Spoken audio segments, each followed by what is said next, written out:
Hi, guys, welcome back to not tutorials. So I was going to do examples on transverse fillet weld, but there is no much of examples that I can do without the parallel fillet weld. So I'm going to do that now. Then we are going to uh, go for calculations. Then the second one is I'm going to talk about in this video is parallel fillet weld welds welds welds, right? Okay, parallel fillet weld. So what does mean by parallel?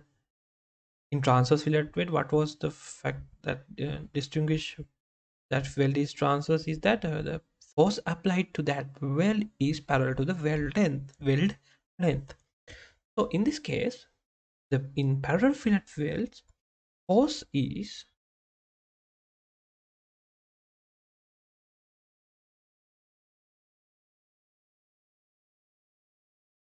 force is always parallel to the weld.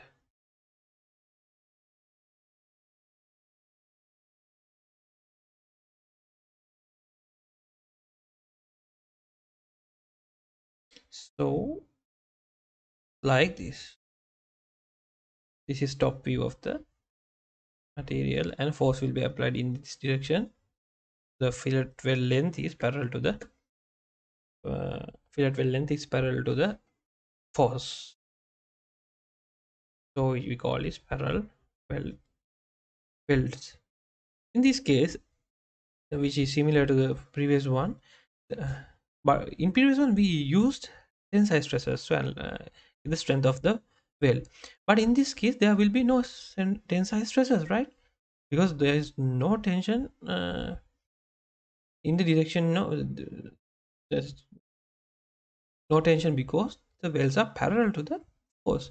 So there will be shear stresses inside the weld. If I draw the weld like this is this weld.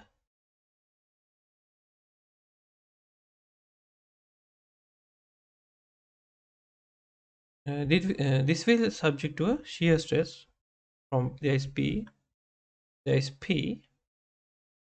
which is generated from the surface attached to this uh, joint weld.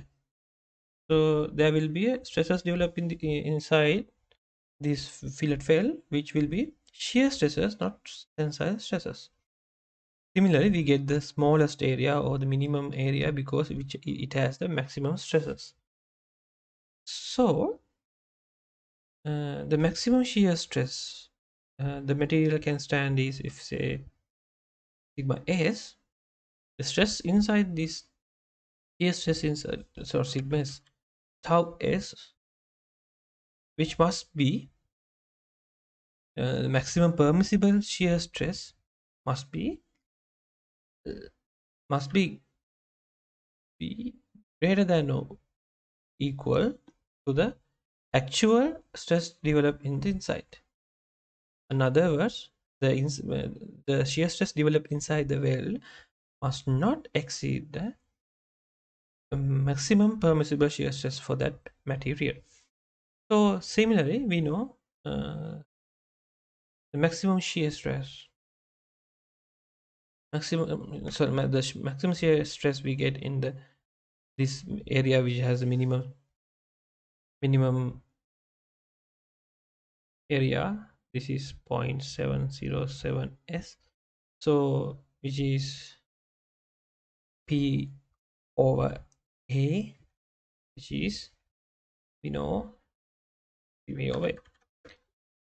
To to this well to this to this well to be not to be sheared or not to fail, the P must be maximum P must be equal to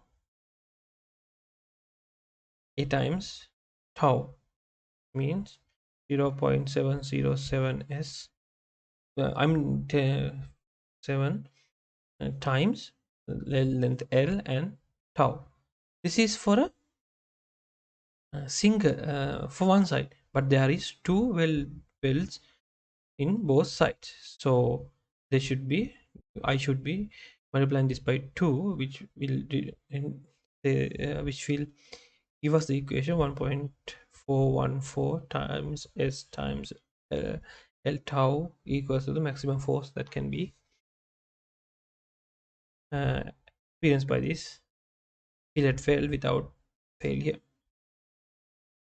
In this case, I took that uh, the distance, the wheel well length on both sides are equal. That might not be the case for always. There can be differences in well length. So in that case, would be P equals uh, first A1 tau plus A2 tau 2. A1 A2 means thickness, straw thickness on both, or thickness on each parallel fillet well in both sides. So if I can take this as 0.707 s times L1 tau and 0.707 s1 L2 tau. So this will be 0.707 s L1 plus L2 times tau.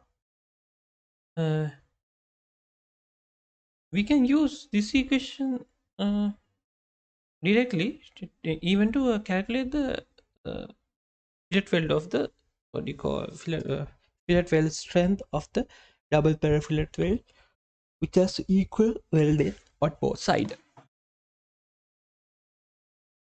Okay, this is the equation. So I can use this equation to calculate this. But the case is when this is different, there will be a resultant torque will be generated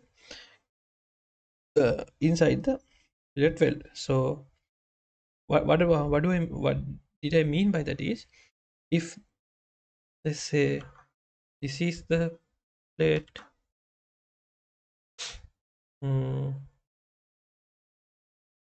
this is the plate that is going to be attached. If weld size are different, like this,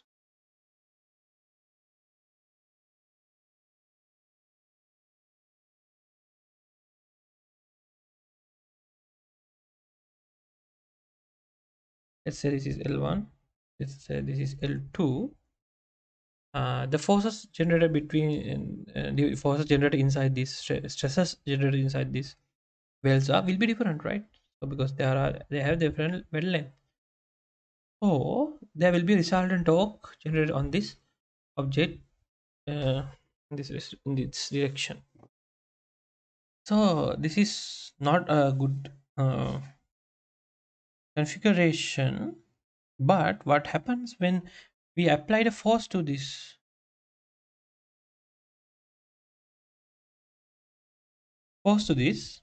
let's say P force, what happens is there will be the force, the acting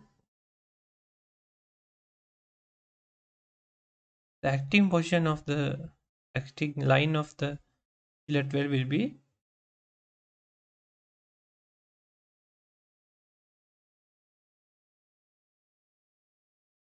be distributed.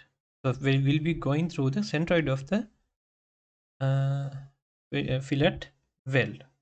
So when we are when I'm not going to talk about it more about that now. Let's talk about it in the examples videos.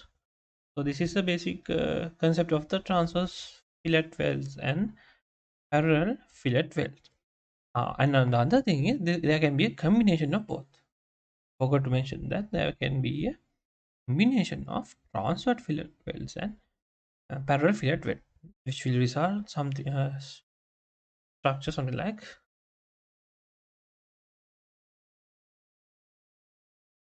this. There will be a length, will be well length, be well length. So both sides are uh, welded both ways. So this would be L, let's say L1, this will be L2. In this case, similarly, we can quick write the maximum force that can be exerted on this plate can be written as 0.707 times S times L 1 times sigma T for the shear stress, sorry, the tensile stress of this weld, and plus 2 times 0.707 S times L2 times tau tau. So this will be the equation for the combination of both. Uh, these are the basic